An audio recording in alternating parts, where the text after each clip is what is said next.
There's no place to escape to. This is the last podcast. On the left. Side stories. From your glade. That's when the cannibalism started.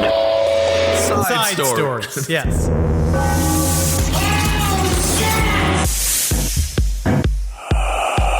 Oh.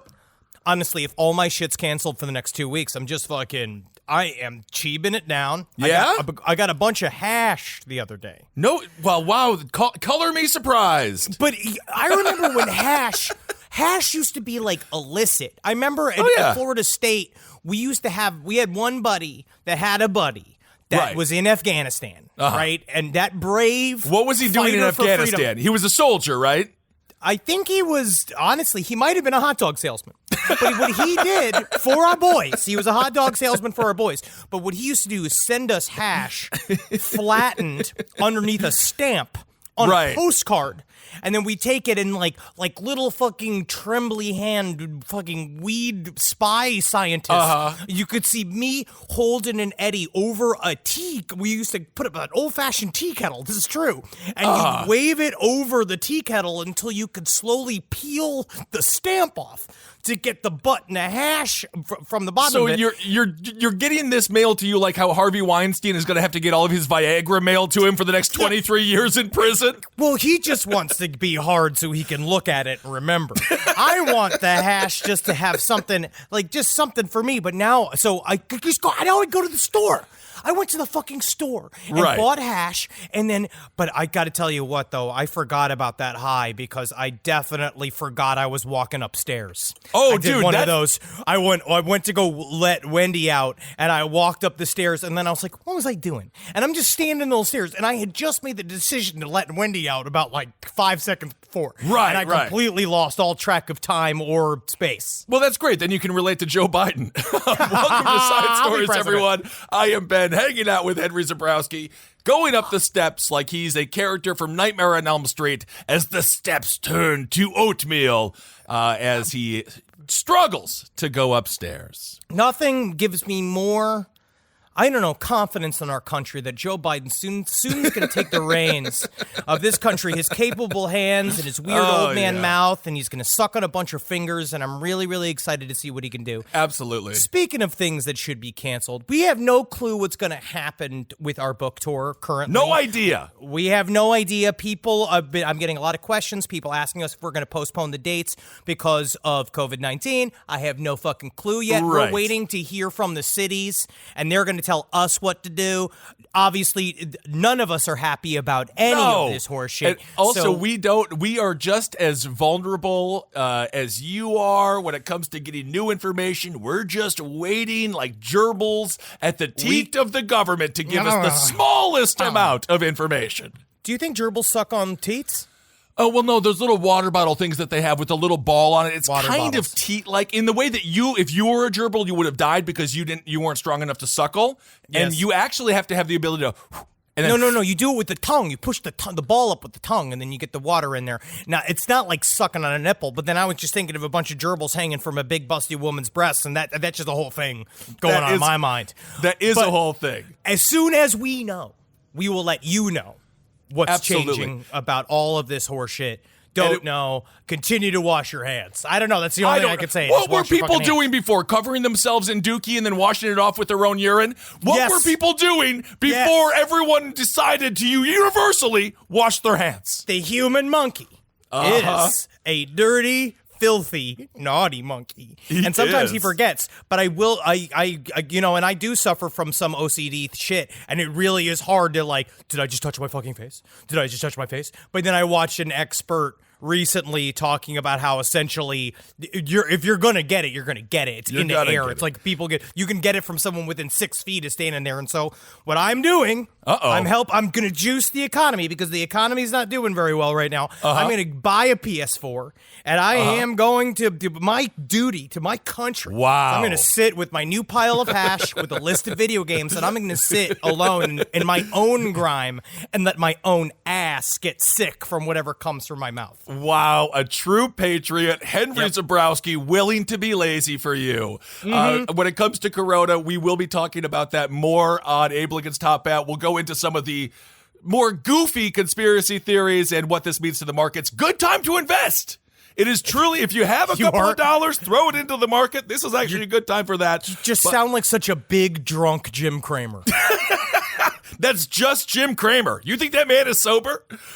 He took a call from the president on air the other day, which is fucking Did wild. he really? Oh, yes. Well, I have no fucking clue. That's his favorite fan. But I had a wonderful time. I want to thank the people of Syracuse, Albany, and in Hartford. I was at the Funny Bone showing Hail Yourself America. Thank you all so much for coming out. And Henry, everyone loves you. They all love Marcus, so I spread the love to you. One of the listeners, one of the great fans, I believe this was in Hartford, they gave me a D&D card, Henry. And I signed one of theirs. It was for a magic missile card. You're saying a D&D card, or like my mother describing a movie she doesn't know. Is it a magic card? It's a magic card, yes. Jesus and Christ. So Henry, but this is a very powerful card. So anytime you say something, oh, Ben, you're a goon, as you're talking about pudding or something, and I interrupt. By the way, thanks to everyone who's given to our Patreon, the Pudding Podcast is up now. It's up there. And you hear me just burp into my own mouth. I listened to it for about 14 seconds, and I was like, it's as if he's here with me now. Episode 2 is coming out this weekend. Wonderful. So this card has a range of 60 feet, much more powerful than Corona. It has a duration of instantaneous, and it is casting time as one reaction. It is the Hellish Rebuke. So Henry, so you're going to cast. Do you know how to cast a magic card? Do you even know how to do that? Yes, I do, because there is very simple instructions here. You point your finger at the creature that damaged you, Henry Zabrowski. You are momentarily surrounded by hellish flames. You're burning in hellish flames. I sent you the Hellish Rebuke. Yes, he's burning.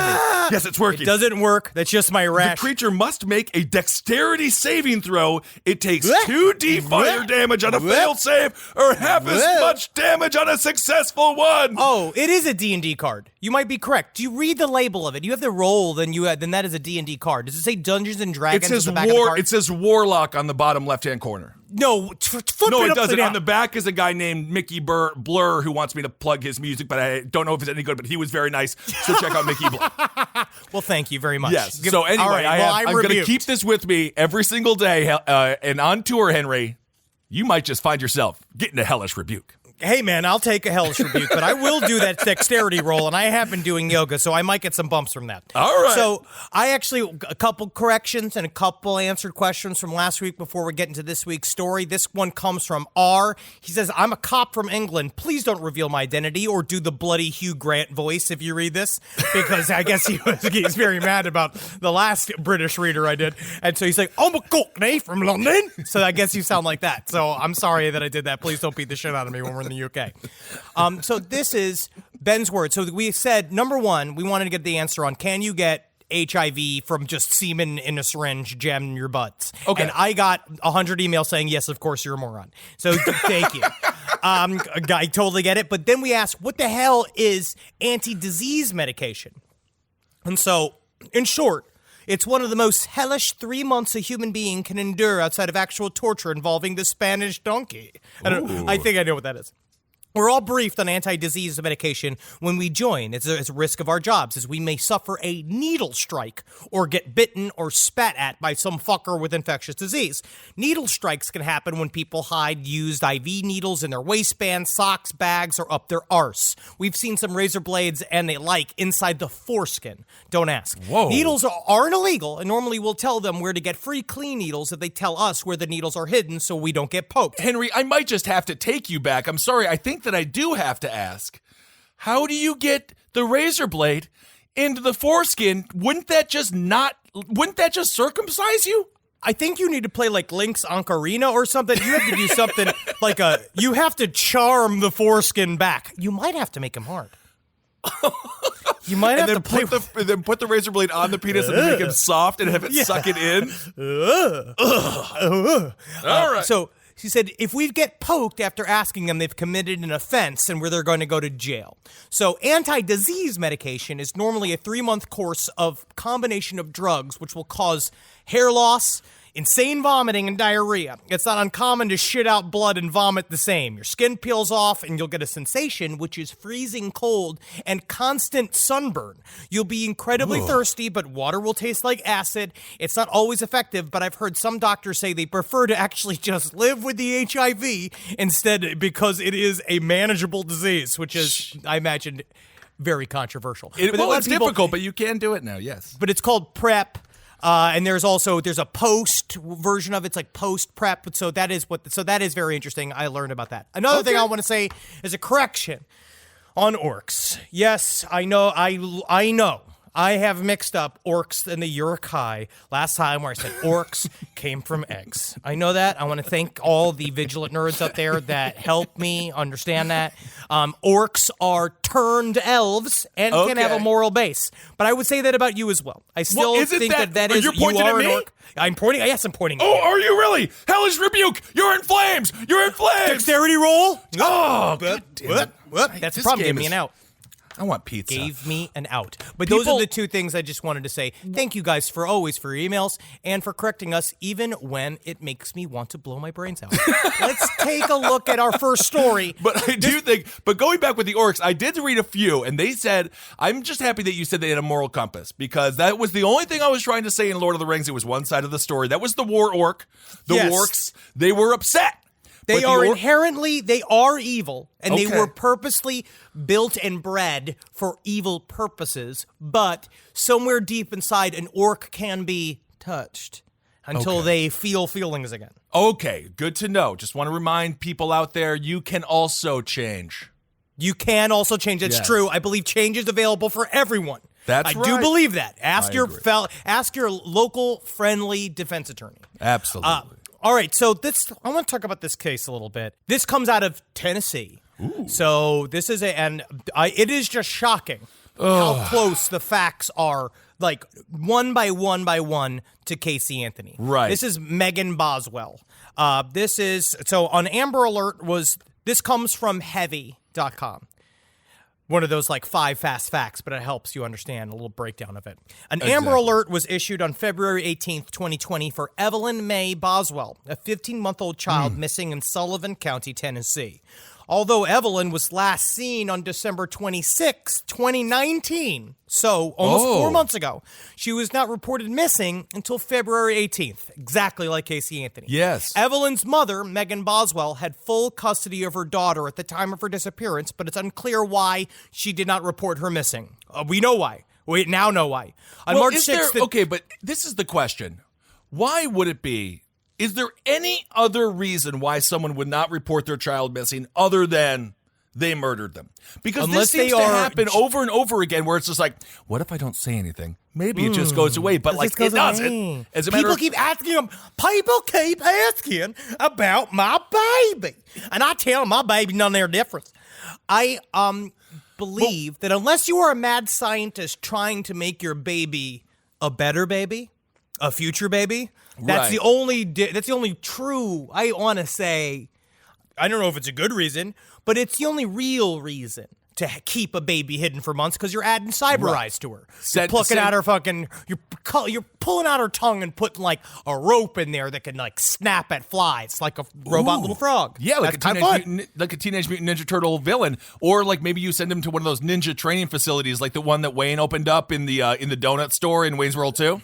This is all much more fun, and this is all much more fun than what really happened, because they found Evelyn's body on the land of Megan Boswell's parents. Now, on March 6th, the Tennessee Bureau of Investigation posted on Twitter that they had found remains believed to be Evelyn's. As of yesterday, it was confirmed they are, in fact, Evelyn Boswell's. 2 individuals have already been arrested in North Carolina in connection with the case. That is it looks like her mother, Angela Mae Boswell, who is 42. Megan Boswell is 19 years old. William MacLeod is 33. I guess her boyfriend.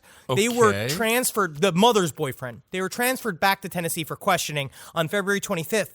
finally, Megan Boswell was also arrested. Now, what they're saying right now, there's not a lot of facts out there, but what they are saying is that the reason why they arrested her was this false reporting. Apparently, she got a $25,000 bail on her for lying to the police, essentially, or what they say is that she made an Amber Alert for no reason. Right. And there's several statements that they've made that they called inculpable. She's made several inculpable statements, which means she has been obviously lying. And as Henry said, it's actually, I believe, her grandmother, Angela Boswell, and her boyfriend have been arrested. So I'm not sure. That's her grandmother? No, Evelyn's grandmother. I apologize. The baby's grandmother. Yes. So the her baby's mother. grandmother. Yes, Right, it is her mother. Okay. But now, so she's on bail. So now Evelyn Mae Boswell, she was missing for 2 months before her grandfather called the authorities. Evelyn Boswell was declared missing on February 18th, 2020. In the Tennessee database of missing children, Evelyn's name appears with the note, Evelyn was entered as a missing child, but was reportedly last seen in December 26, 2019. But so the parents are the ones that called it in. Okay. And also, that is where they found the body, was on her parents' property. According to the judge, they reset the case to be tried on March 24th after Angela Boswell said that her daughter was having trouble finding an attorney because, quote, the stigma around the case. And, there might be a small stigma around a mother who kills her daughter or son. But at the same time, if she can't find a defense attorney, then our entire system is broken. The entire system is broken. But she's supposed to be able, she will get one eventually. Yes. But it's heartbreaking. Little girl is dead. So and sad. she is doing kind of what is now, I hate to say classic signs of somebody covering something up. Right. Where she is like laughing in prison. Like, she's laughing at her hearing. She's like bumbling around. She's very strange, but she's also very young. They said what was weird about her is that she had 3 different Facebook accounts. I guess that's what they said it was weird about her, besides just killing her child. But the father of the child is a U.S. Army soldier on active duty. Okay. But she had full custody of the kid during this time period. Is he deployed or is he around? Do we know? He is deployed. He's on active duty. Oh, my God. He is stationed in enough Louisiana. to be overseas, and then you read... No, he's in Louisiana. He is in Louisiana. Here. Okay. But he's dealing with it. He's trying to. He was all out trying to find the kid during February, but now that they found the remains, it's who knows. But the coroner's report on the daughter's body is now being I forget what the term. It's being held so that we don't know what those details are yet. But she had 3 different accounts. She had one named Maggie Wood, and this one has the same cover photo of Evelyn that TBI was using for the Amber Alert. The picture was uploaded on November 3rd, 2019, which was Hunter Wood. Was Megan's ex-boyfriend, which may be why this profile has his last name, where she got super serious with the dude because she's a crazy person and she changed her Facebook account to reflect her boyfriend's last name. No, that is so. By the way, if you're out there, you're on a couple of dates, you're hitting it off, you're at a TGI Fridays, everyone's having fun, drinking $1 margs. Please, God, don't scare them away, whether you're a man or a woman. Just keep your last name until you are legally forced to change it. And even then, just hyphenate it. Do whatever you want. We do whatever you want, but just wait. Just give What it a about second. this, Wait Henry? till it's legal. What about this? Why not combine the names? So it's for you, it's Gene and Zabrowski. Jabrowski. That's a good last name. Maybe we get rid of the hyphen. We get rid of the replacing of the last names because it's strange to end your family history, your family dynasty just because you marry somebody. I'd say you got to merge the names together. You start a whole new thing, or make a whole new name altogether. Like Natalie and I could be Natalie and Henry and Bruglia. That'd be kind of nice. And then she's a double for Natalie and Bruglia. That's what I thought of it. You have wow. I don't know if Natalie would love having the last name of the singer that you jerked off to when you were 12 years old attached to her name. Under the tent. Bring it all under one tent. So I'm just always horny. She had another Facebook group, Facebook page, just called Maggie Boswell, which was her current one, I guess, one that she was also using. And then she had one for Megan, one under the name Megan Nicole Keys, Kuis, which is from 2017. They don't know why. Okay. She posted about her daughter in September 2019 that she deleted the post afterwards, but she posted, "I'm not the best mom in the world, but I try so hard for this little beauty. I can't even explain the love I feel for her, and I know she loves me too. lately my life's been real sucky, but she'll come out and reach for me and say, Mom, Mom, and my heart melts, and I'm reminded of her unconditional love. You can say whatever you want about me being a young mom, but I promise you my life is so much better with this angel. My life wasn't ruined when I had her. She gave me a purpose and a reason to wake up every day and to better myself. There's no love like the love from your child. All right, so obviously everything is completely opposite of what it should be. You should have a child when you are ready to care for it, not it care for you. I think so. And you would want to help it along and become the person that it should be, to be the best person it possibly can be, to become a good member of society. Obviously, this girl was not ready for a child. And the most heartbreaking piece of information for me is that little Evelyn was found next to her clothing, diapers, and toys. No, it's bad. Which is just so sad to think about. I guess in her mind, she left the toys. And what do you think about this, Henry? Maybe she left the toys, the clothes, the diapers. That's all. That's like it then. She's like, I guess it's all gone. Clear out the room. I did it. Clear out the diapers. I mean, it's just so sad. We've talked about it on last podcast more often than not, that sometimes, like, I think a lot of people think that if you're simple, you're nice. You know what I mean? Like, if you're a simple person, like, all you do is like, I sure like how clouds are ice cream. And, like, I know that does make sense. Like, you see simple people, and you're like, what an expression of God's love that is. But sometimes simples are very mean.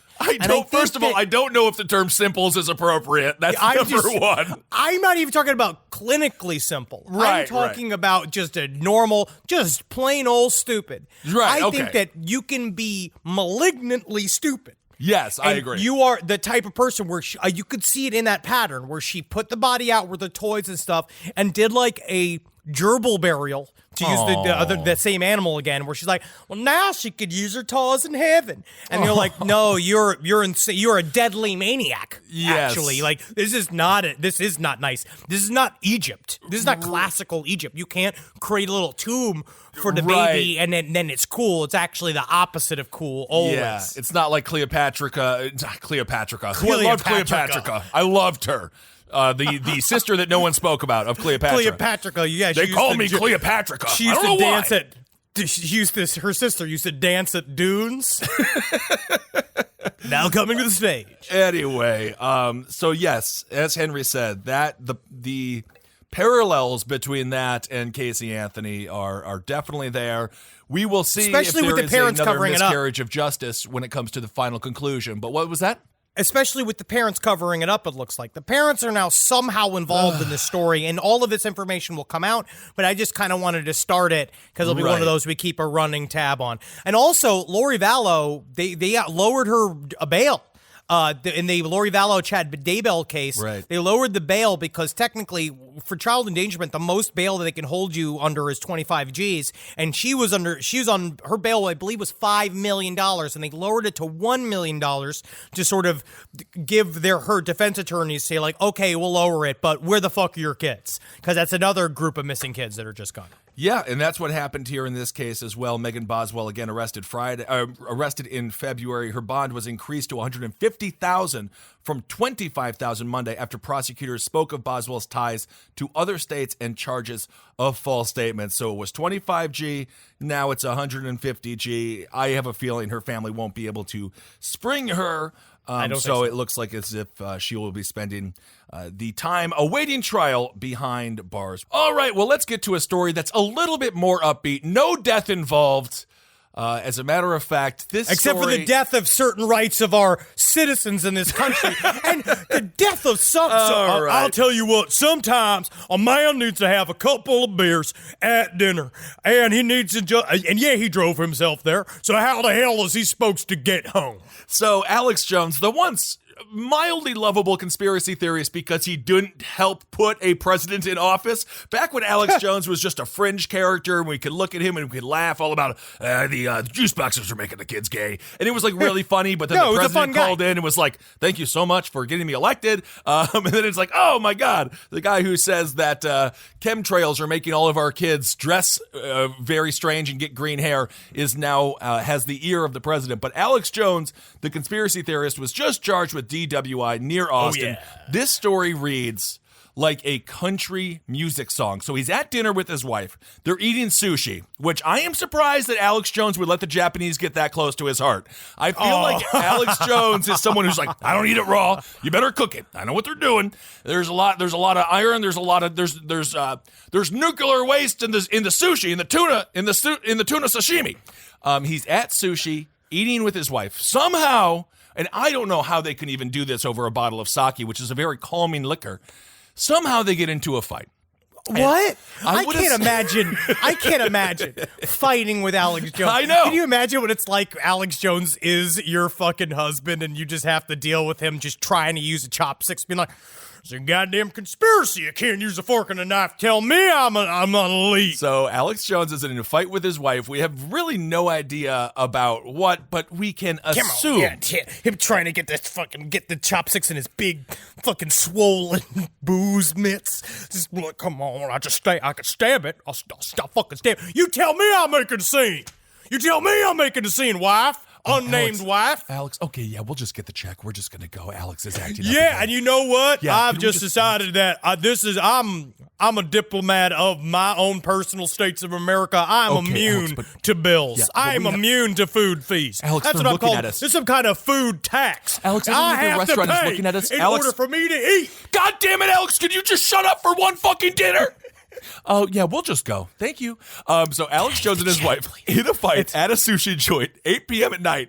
The fight got so serious, his wife hopped in the car. She drove home, which was 3 miles away. Alex Jones walked the 3 miles home. That's kicking great. Cans like he was some weird homeless child who was like some weird child who just ran away from home and was going to go make it big in San Francisco. He walked home 3 miles. Okay, this is incredible. So I have this from Newsweek. This got written up everywhere. This got written up everywhere. Jones described drinking a bottle of sake at a sushi restaurant, then walking the 3 miles home in response to a dinner table argument with his wife. See how reasonable it sounds when the Newsweek writes it? Yeah, just a dinner table argument, like all of us have with our wives. Yeah, when you end up walking home for 3 miles. Yeah, yes, that's a normal fight. When the argument continued at home, Jones left the house for another residence owned by the InfoWars founder. So he has 2 houses in town. In Austin. So he described himself as he says number one, the DWI limit is an incredibly low threshold. All right, because he said that he blew over the 0.08, right? Because he said, "What are you going to do?" And he said that the radio show host failed both a walk and turn and a one-leg stand, further describing his walk as swaying while noting his glassy and watery eyes. Now, he said that he was too tired, according to his live stream, that the reason why he was so wobbly on the walk and turn was because he was doing deadlifts all morning. And his legs were wobbly. I mean, honestly, the thing looks about good. this mugshot, He's jacked. It might be the best mugshot we've ever seen. I think he looks kind of healthier than he does when he's on television or InfoWars. He really does. The court document describes Jones as cooperative, talkative, and carefree. And now what he said in a video statement, "I didn't commit a crime. How do you go to a restaurant and drink a glass of wine?" And I say, I did. He's called his mugshot incredibly cool. And then I love this statement. "I'm not giving the globalists power. I'm not drinking a damn drop of alcohol again. I'm not accusing people of something, but man, dude, I don't even get a buzz in a Japanese restaurant eating sushi with my wife, so I'm suspicious. I'm empowered by freedom. I have to take depressants like alcohol to suppress how empowered I am because I'm into freedom. I'm a human being, man. I'm a pioneer. I'm a father. I like to fight. I like to eat enchiladas. I like to cruise around in a boat. I like to fly around in helicopters. I like to kick tyrants' asses politically, and that's where I stand. And they're probably going to have to drop that case." Well, I don't know if they're going to drop it or not. I do love that he was going back to that. That's a classic Alex. I'm a man. I breathe. I fart. I eat. I'm a man. I bleed blood. So Alex Jones, he gets home after the 3 miles of ranting and raving. Evidently, that wasn't enough to cool him off. The fight continued, as Henry said. It did apparently get physical at some point.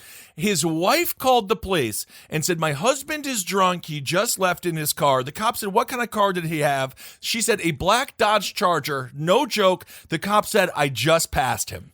So he just turned around, pulled him over right away. And of course, Alex Jones has the same car that Nicolas Cage had in the movie Drive Angry. Like, it's a good car. Of course he had a black Dodge Charger. Do you remember when we got upsold to the black Charger when we were driving? Okay, in hold Pittsburgh on a second, Mr. Upsold.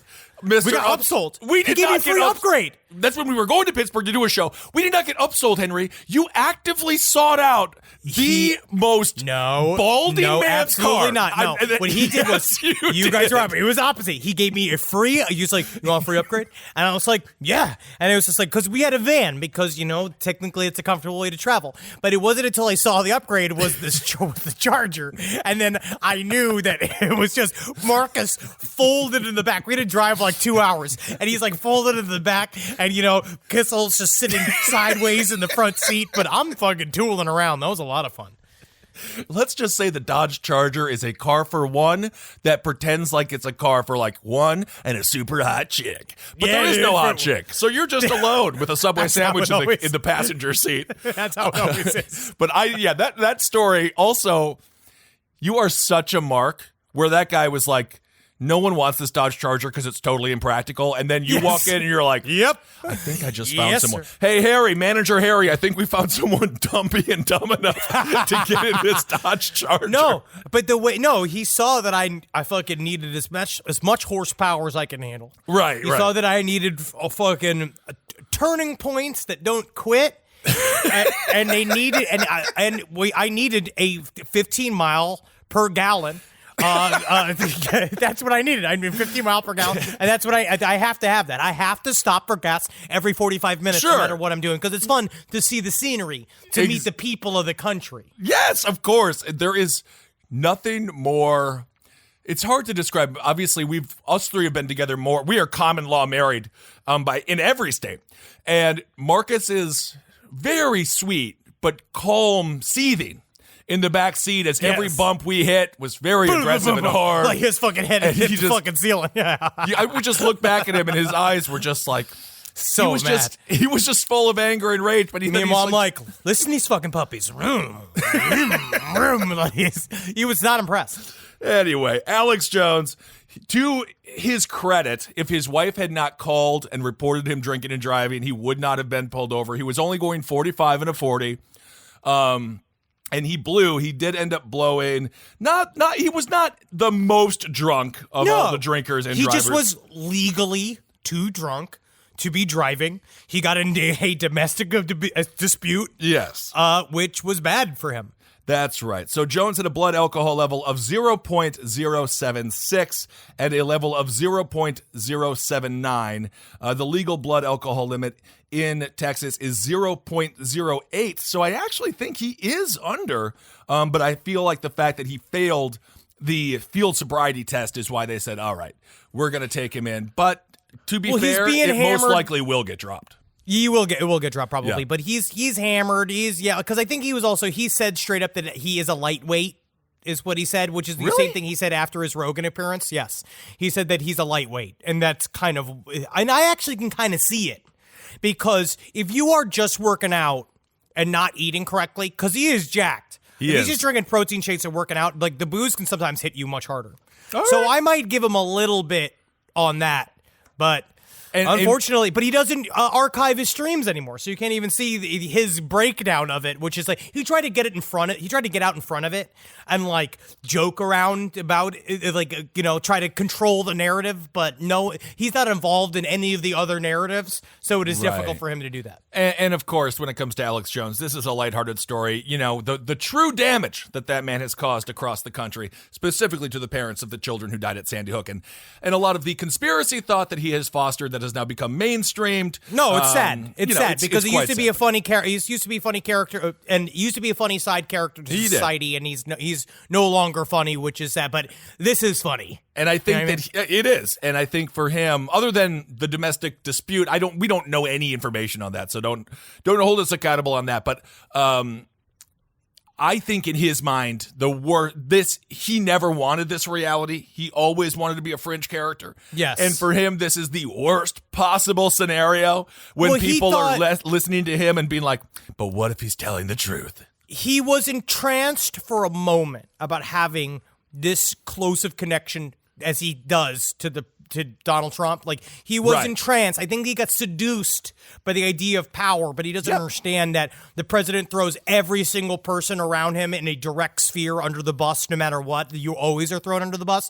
And so he I think maybe he thought, he's like, now I'll always be protected. Not going to he kind of gave into it, and he didn't realize, no, you got to stay fringe no matter what. You always have to be diametrically opposed to the president, whatever the hell's going on, because that's what keeps you in a bubble protected by your other crazy people. That is what allows you to stay fringe and allows you to say whatever it is the fuck it is that you want. But now that you're connected to the leader of the land, now you're going to be held up to a higher standard that I don't know if you're ready to approach. And as we've been learning, and I actually think right now as a country, I'm feeling, I don't know, I feel as if the power is no longer completely stopping people from having to deal with any consequences to their actions, specifically Harvey Weinstein. I think when he got 23 years, he was just looking around for Hillary Clinton somewhere and just be like, but what? What the hell?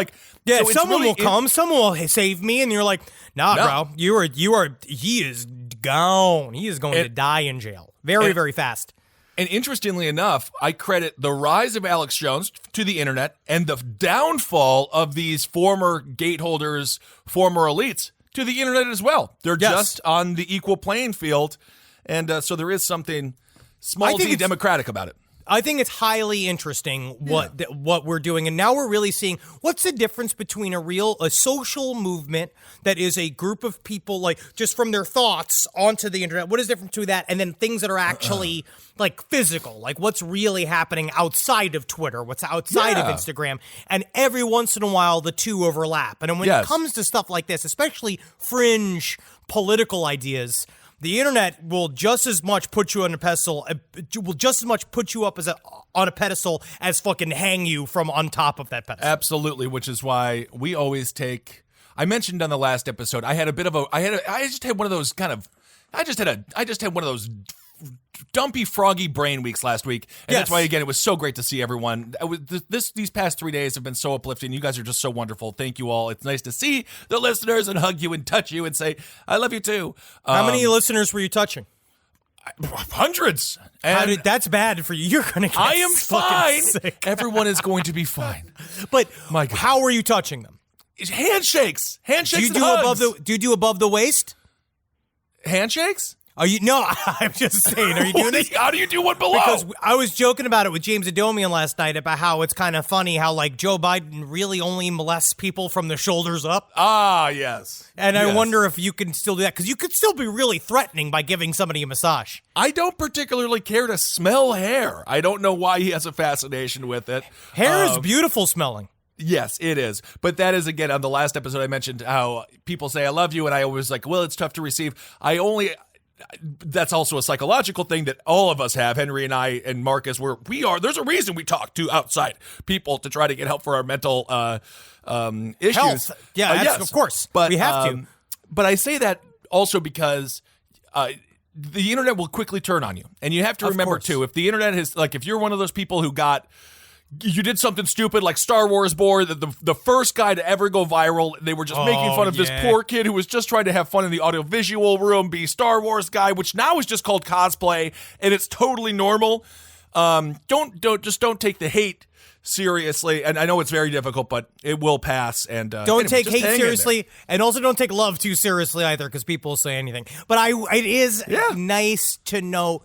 I feel like an important lesson maybe of the 2020s will be be true to yourself. Try to find your own truths and try to do all of research every topic that you're interested in from all sides, but also for yourself, make sure that you are doing what makes you happy as much as humanly possible, and don't worry what other people have to say about what it is that you're making or what you're putting out there. Absolutely. And of course, don't forget, as secular humanist as I am, and Henry's a Satanist, but you are your own God, and it is in your best interest to be better to people, because then your life will be better. But let's move on to a story that is not nearly as cute as the Alex Jones DUI. Henry brought this up to me before, and let's just say not all mother-daughter relationships are healthy in this world. No, this one's a really challenging one. This comes from one of my favorite rags in the world, the Daily Mail.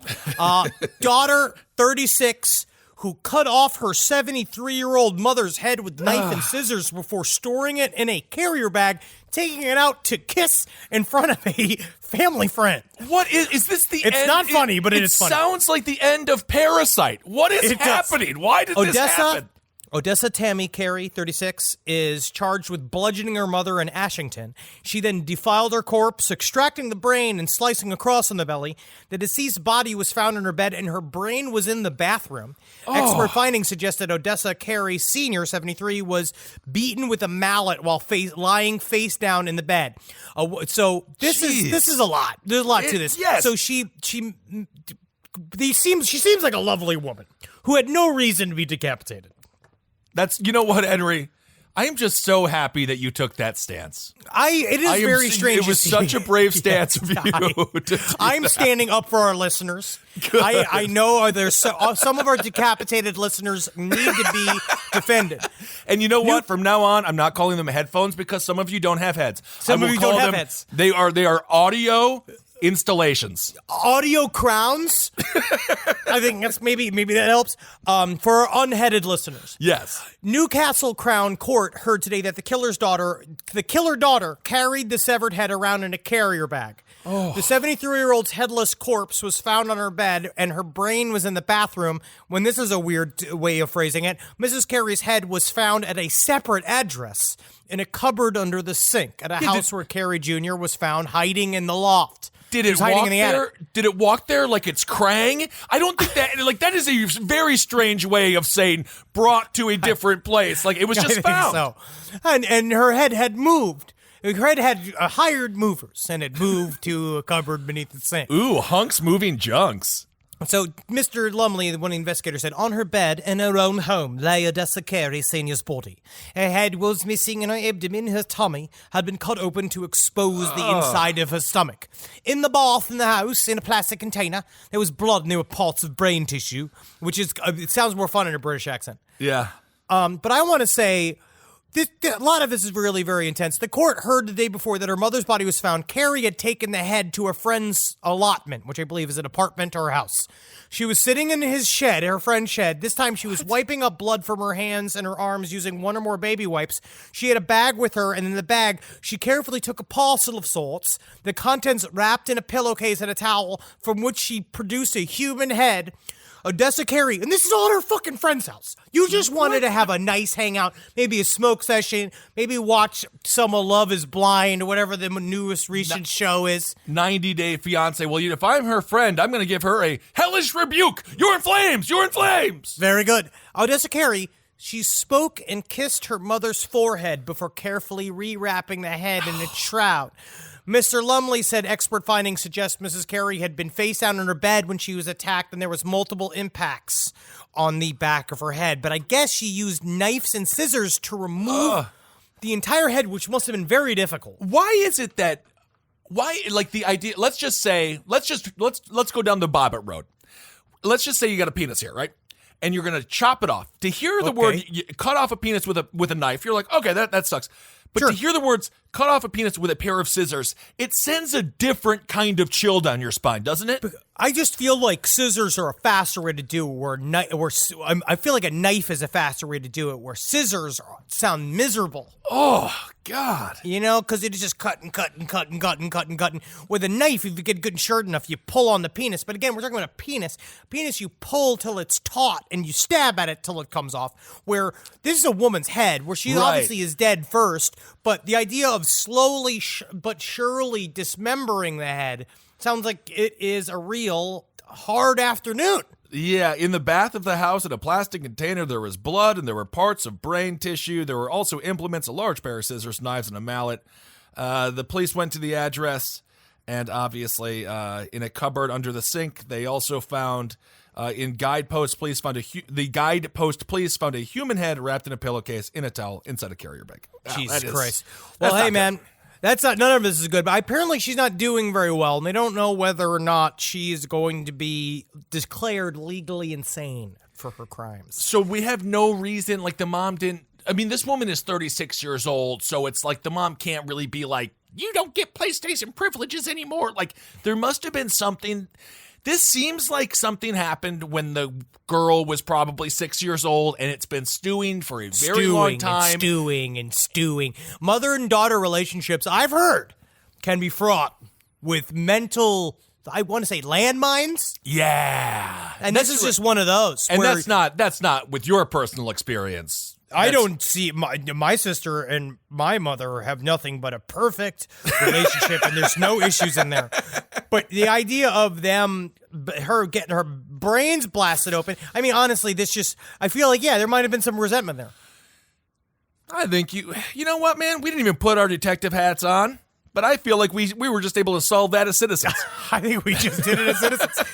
This is a story. If you want to worry about existential fucking fears, this thing came out of the Vice.com, their motherboard tech section, whatever this is, by Carly Minsky. This is just, I'm just going to say this out loud. Yeah, just say it. This is they're studying mysterious bubbles of nothing that eat space-time. So basically what they're saying, what? they are just saying that there are many ways... According to physicists, and I want to say according to some of the more depressed physicists, there are many ways for the universe to just spontaneously end, right? We don't know the actual nature of reality, Kissel. Okay, you're very confused. Do not be alarmed. No, I'm feeling... Put the chair down. Okay. Put the chair down. Sit in it. Okay. You got a beer? No. I have hand sanitizer. That's enough alcohol. But... The universe is weirdly very fragile because we don't really know what it is. We know that deep into space, this mass vacuums, right? This thing where debris floats through. Yeah. But they're saying that possibly there's this thing called space-time decay, but we don't really know what that means. It's very technical, obviously, but they're covering this thing called bubbles of nothing in space-time, which is these sort of hidden extra dimensions, which is these kind of things just pop up, which are the expanding bubble. It becomes an expanding bubble of literally nothing, where the universe appears to eat itself. It's a specific scenarios that someone wrote in a paper in Nuclear Physics B journal. He wrote, a hole spontaneously forms in space and rapidly expands to infinity, pushing to infinity anything it may meet.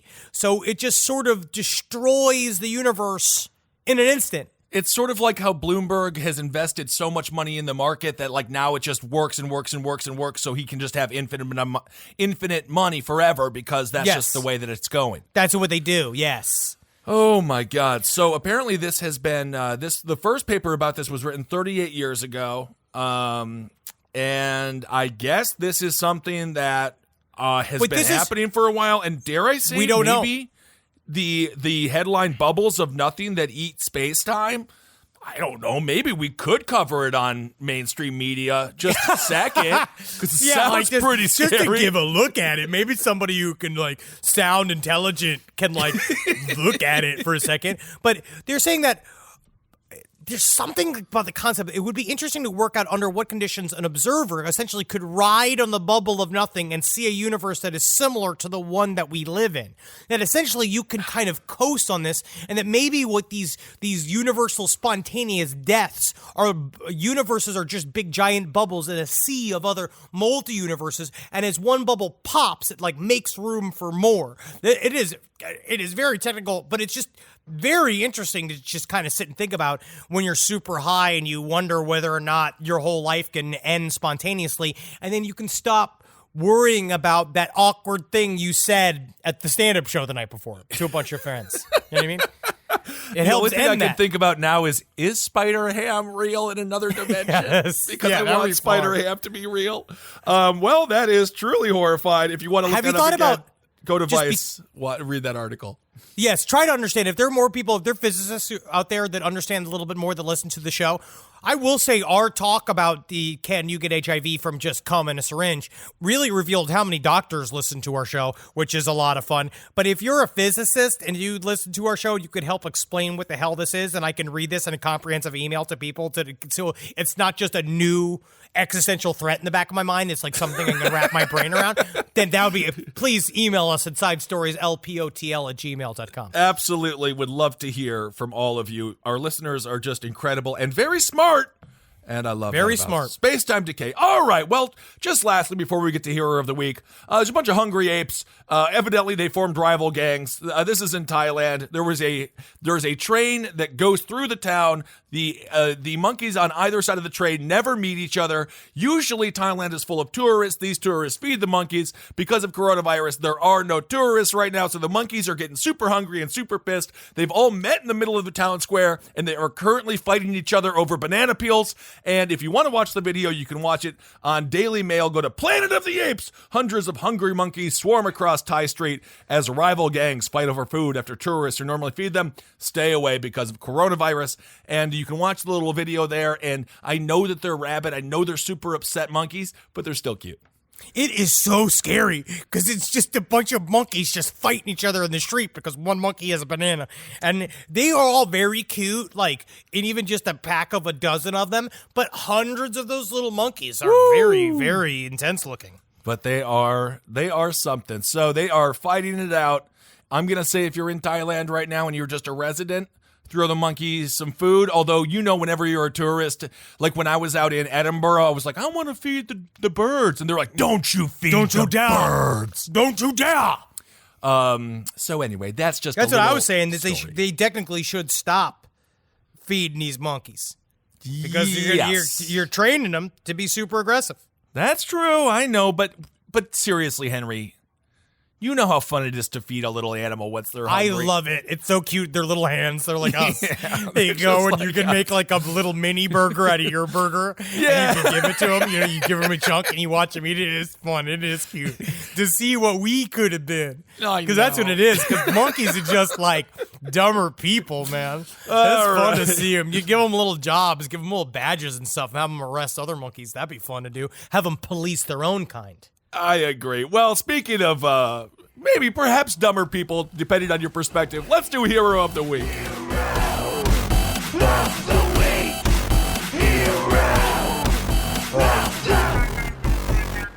All right, this week's Hero of the Week, a lot of older Americans. I actually like older Americans who say, like Ivan Drago said, if he dies, he dies. He dies. They say, if I die, I die. There's a lot of cruises going on, and older people are saying, you know what? Screw coronavirus. I'm going on a cruise. And I want to give a shout out to Alicia Prisbalosu. God, I'm from Wisconsin. Great. I'm actually going to get in trouble for this. It's very Polish. It's PRZYBYLOWICZ. Send it to me. Send it to me in an email. I'll tell you how to say it. All right, here we go. Let's test. This is inside the show. A little game we're playing called Test Henry's Polish Abilities. Okay. I'm gonna say okay.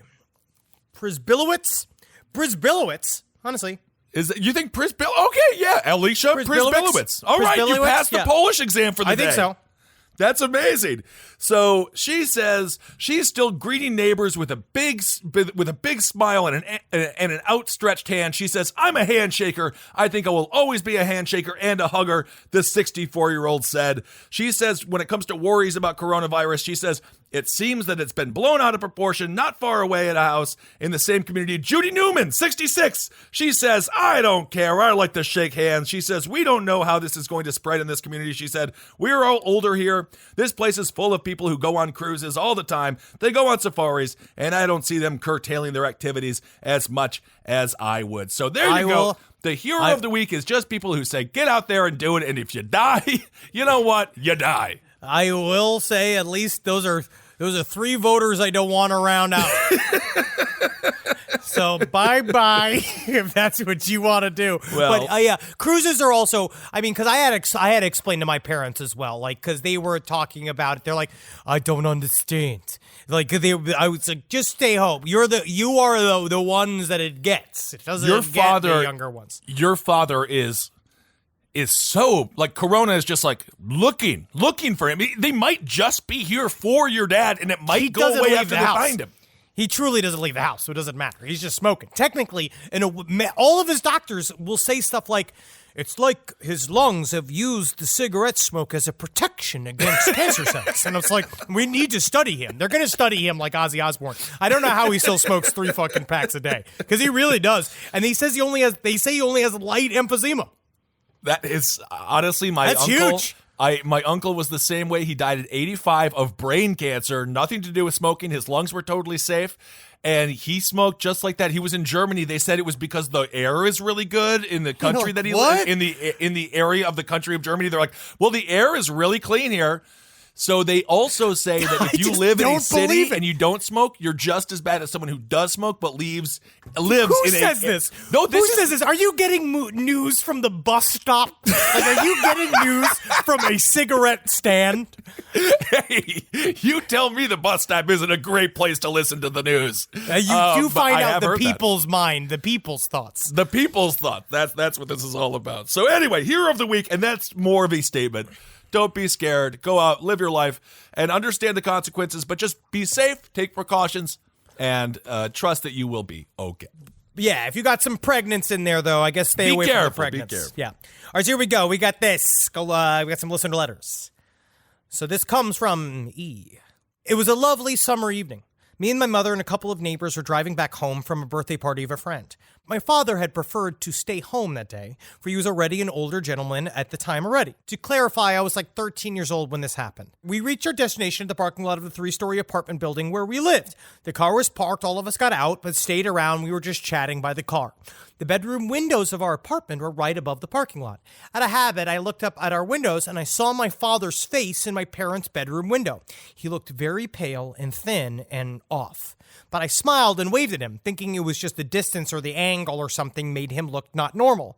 He stood perfectly still, staring down at us. This was unusual since he was the sweetest, liveliest person back then and would always greet us with joy when reuniting or, I pointed him out to my mom, who waved at him as well, getting no response. We were just starting to feel kind of like weird about this. He just sat there completely still, staring at us. And suddenly, his face floated slowly to the bottom of the window and disappeared. What? The movement was weird. You know, like how in a UFO sighting videos, for example, the way the crafts move is like nothing you see in everyday life, and it makes you feel kind of uncomfortable? It was that. We said our goodbyes to the neighbor, and we ran up to our apartment as fast as we could. Feeling unnerved from the whole thing, we unlocked our door, and we were greeted by the sound of loud snoring. We went to check the bedroom, and there was my father, lying on his bed, fast asleep, now looking like himself and not strange and corpse-like. When I walked into the room, there was something I hadn't come to think of when I had been outside, and that was that the tall and very heavy bookshelf in front of the window that would have made it impossible for him to appear the way that he just had. Because he would have had to held himself in absolute inhuman position for his face to appear where it did, and then looking closer at the shelf, the thin layer of dust on the top and the sides of it had not been disturbed. So we woke him up, and he said he had no idea what the hell we were talking about. That's very creepy. That is creepy. Something about that fucking creeps me out. Well, what's interesting, I guess, is that they saw an apparition of a ghost of a man who is still alive. I guess so. I mean, maybe that is the other dimension. Maybe it was a small tear in the other dimension, and in the other dimension, he's looking out the window at a wonderful field full of gophers. It is so. It's very creepy. It's like him just floating up there is really, really freaking creepy. Yeah. All right, here got this one. This comes from this is more of an explanation of something that came up on the show.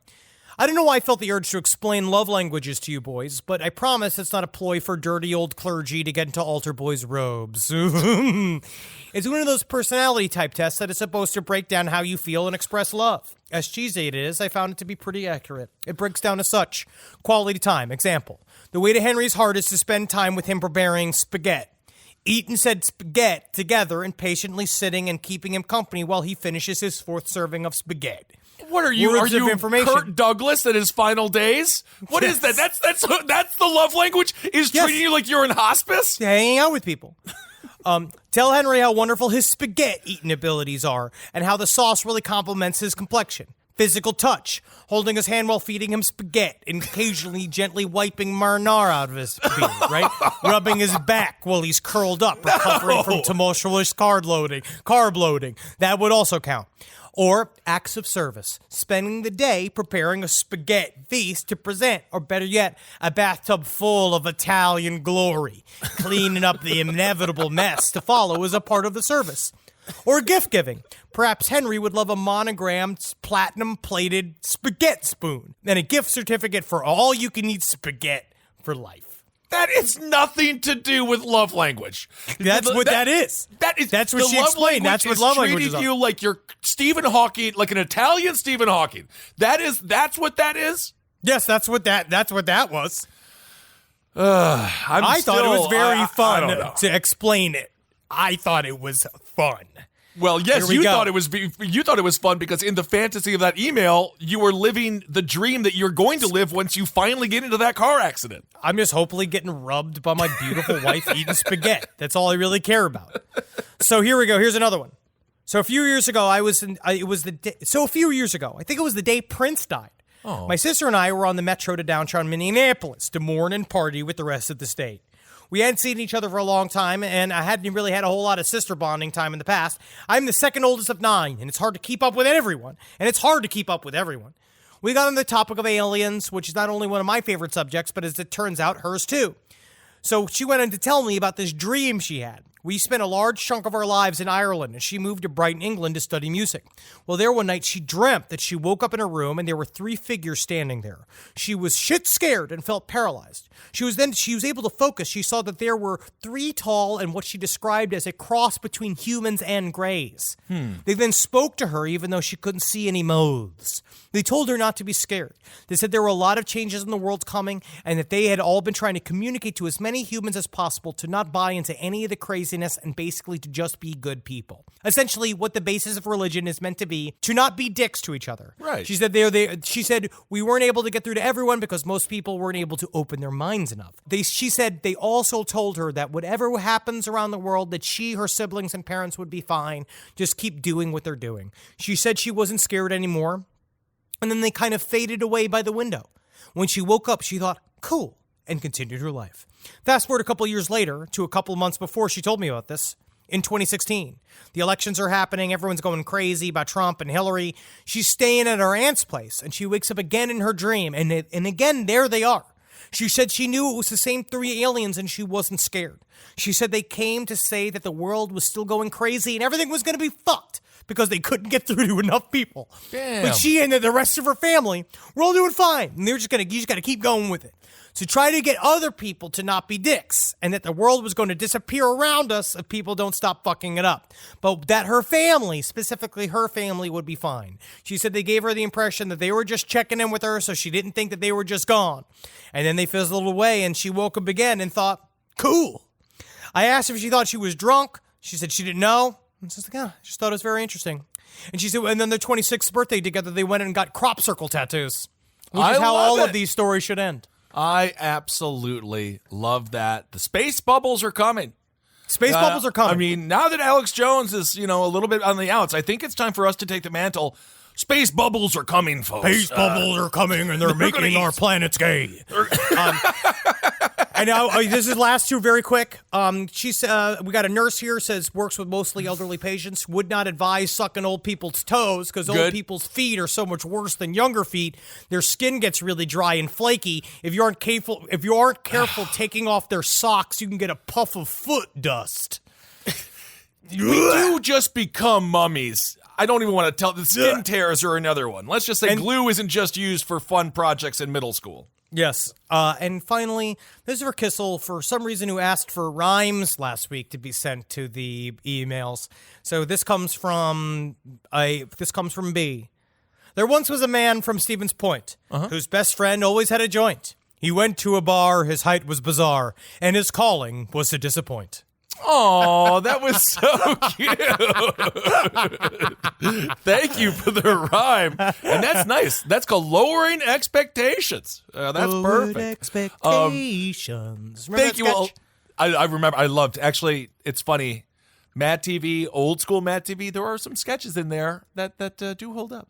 All right, everyone. Thank you all so much for listening to Side Stories. Apologies, it's a little bit late this week, but thank you all so much for everyone that came out to Syracuse, Albany, and Hartford. I'm also going to be in Orlando this Sunday showing the documentary and doing a Q&A for about 50 minutes, and it's been really powerful, and people have cried, and we're all together, and it's very sweet.